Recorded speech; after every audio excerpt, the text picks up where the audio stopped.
Tem gente nesse momento eleitoral brincando com a Bolsa de Valores, sim, especulando, ganhando dinheiro, comprando e vendendo.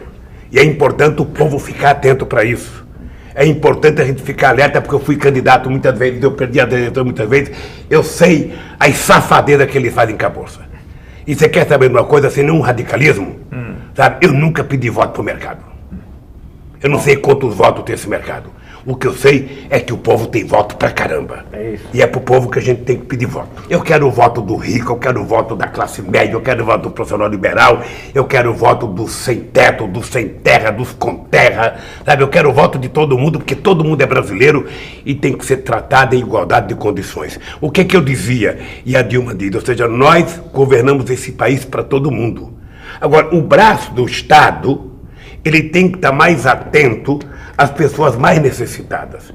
Eu tenho uma coisa que eu falo sempre, que é o seguinte, muito dinheiro na mão de poucos significa concentração de riqueza. Pouco dinheiro na mão de muitos significa distribuição de renda. Então veja, se eu pego R$1 bilhão e empresto para o Mino Carta, ele vai colocar no banco. Eu gostaria. E ele pode montar uma editora, pode montar uma fábrica, mas vai gerar ali emprego para 100 pessoas. Se eu pego esse 1 bilhão e faço uma distribuição, sabe, para 10 mil pessoas, nós vamos ter 10 mil pessoas ascendendo socialmente.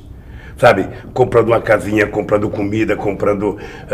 sabe, é esse país que nós precisamos fortalecer. É um país de classe média, é um país onde todo mundo seja tratado em igualdade de condições, onde a escola seja efetivamente de qualidade, porque a escola, e você, menino, sabe, que é através da educação que a gente garante a oportunidade de ascensão social para todo mundo. Fico triste às vezes porque...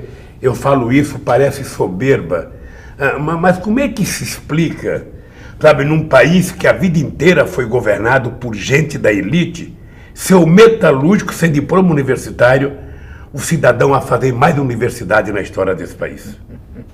Como é que se explica que em 12 anos, Dilma e eu, criamos quase 3 vezes mais escolas técnicas do que eles criaram num século? Como é que se explica?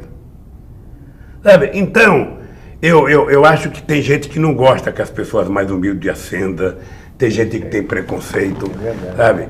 Eu lembro, Mino, eu lembro do meu caso, muitas vezes eu estava no sindicato, a gente estava em greve, eu chegava num restaurante em São Paulo, tinha gente que falava assim para mim, ele disse que defende o trabalhador, mas está comendo no nosso restaurante. Sim, tomou champanhe. Uma vez eu estava almoçando com você, o Vefó, que era secretário-geral do PT, sim. O Jacob tá. Sim. E eu levantei num bar e fui ao banheiro. Quando eu passei, tinha 2 mulheres falando assim, ele disse que é pobre, mas está comendo aqui onde a gente come. E eu lembro que o Jacob tá falou para ela, é a senhora que vai pagar a conta dele? Sou eu que vou pagar a conta dele. Cristóvão Colombo descobriu a América em 1492. Em 1507, em Santo Domingo, já tinha a primeira universidade. É verdade. 15 anos depois. O Brasil foi descoberto em 1500, 8 anos depois. A primeira universidade brasileira foi em 1930. Enquanto universidade. 430 anos depois da descoberta, o Mino. Sim. Sabe, a Bolívia teve em 1624, o Peru em 1550. Os países de língua inglesa e francesa na África tiveram universidade primeiro do que nós, Mino. Isso demonstra que uma parte da elite brasileira, não é toda não, mas sobretudo a elite política, sempre achou que as pessoas mais humildes não deveriam ter ascensão na vida. Nasceram para ser pobre e vão morrer pobre. Sabe, hoje, quando eu vou num bairro no Nordeste, quando eu vou na Zona Leste em São Paulo, quando eu vou na Zona Sul, que eu vejo aqueles bairros que eu conheço há 30 anos atrás, há 40 anos atrás, eu vejo as pessoas com as suas casinhas mais novas, reformadas, com puxadinho, com a garagem. Eu falo, é tudo que eu sonho na vida, é ver as pessoas mais humildes terem ascensão social. Ver um jovem que jamais pensou em fazer uma faculdade, está fazendo faculdade. Ver a presidente do Centro Acadêmico do Mackenzie ser uma negra do ProUni. É uma coisa, A aprovação das cotas é uma coisa extraordinária, você permitir que você possa ver nesse país um gerente de banco negro, um médico negro, um dentista negro, gente, pelo amor de Deus, sabe? Vamos parar com o preconceito e vamos achar que isso é bom para a sociedade. O problema não é o Aécio, o projeto é o seguinte, é a formação da estrutura intelectual dele, da estrutura política dele, a visão de mundo dele é outra. É outra. O povo pobre, para essa gente, é apenas um número. É uma estatística social. Para mim, é um ser humano.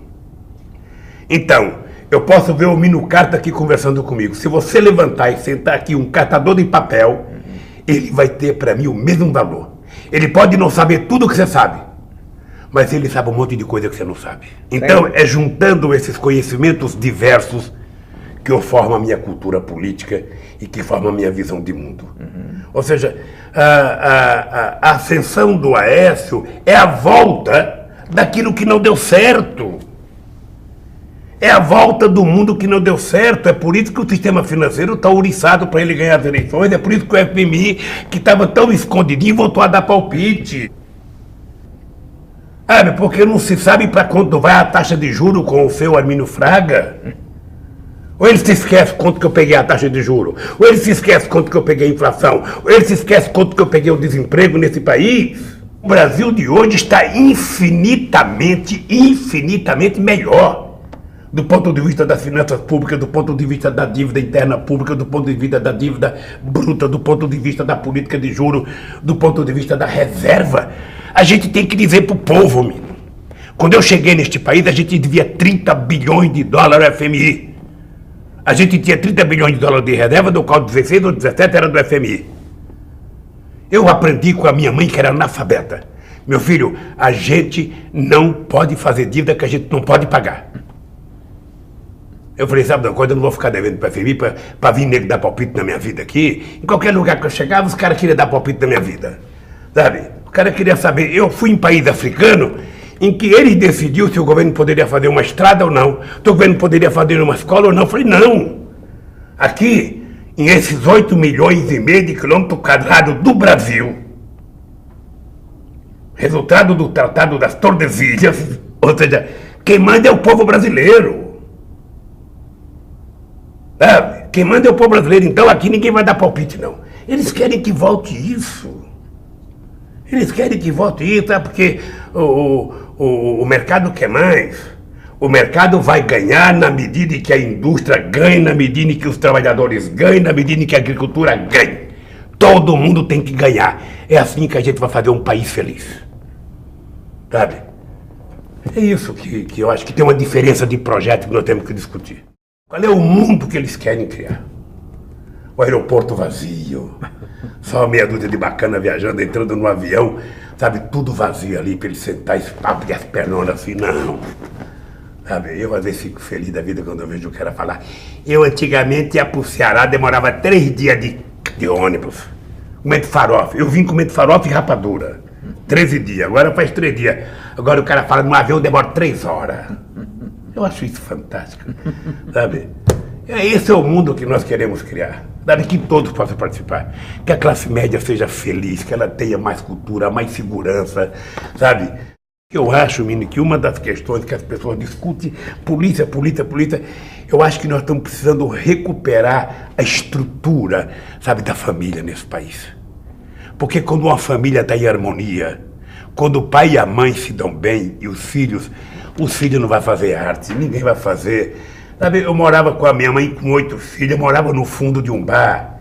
Sabe, tinha um banheiro para nós utilizarmos e os fregueses do bar bêbados utilizarem. Sabe, a gente tinha dia que via a minha mãe ficar na beira do fogão sem ter nada para colocar no fogo e não nasceu um bandido. Todo mundo fazia as coisas certas com medo da minha mãe. A gente não queria envergonhar a minha mãe. Então nós temos que dizer para esse pessoal, gente, nós precisamos recuperar a importância da família, sabe? A estrutura da convivência familiar, o respeito familiar, o respeito que o filho tem que ter com o pai, a atenção que o filho tem que cuidar do pai e da mãe, o respeito que o pai e a mãe tem que ter com os filhos, porque quando nós saímos na rua, nós somos aquilo que nós aprendemos dentro de casa. Eu sou um homem que eu tenho uma visão de mundo hoje mais humanista. Hoje eu sou mais solidário do que eu já fui.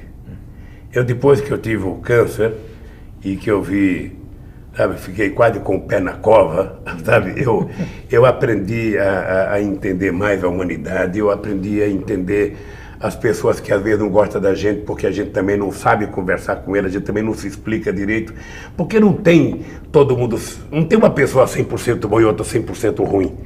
Ou seja, é preciso mediar, sabe, o comportamento da humanidade. E aqui em São Paulo, esse conservadorismo é uma coisa política, sabe, determinada contra qualquer pessoa progressista que governe esse estado e essa cidade. É uma coisa maluca que nós temos que, ao invés de ficar com raiva, discutir com as pessoas. Discutir com as pessoas com franqueza. Então, por isso é que eu acho que a Dilma precisa ganhar essas eleições. É porque a Dilma ganhando é a certeza que esse país tem, sabe, de que esse país será definitivamente de todos. Todos vão poder participar da construção do bolo e de comer o bolo. Sabe, que não vai ter pedaço melhor ou para um, todos vão comer igualdade de condições. Sabe, é por isso que eu acho que esses dois projetos estão em disputa.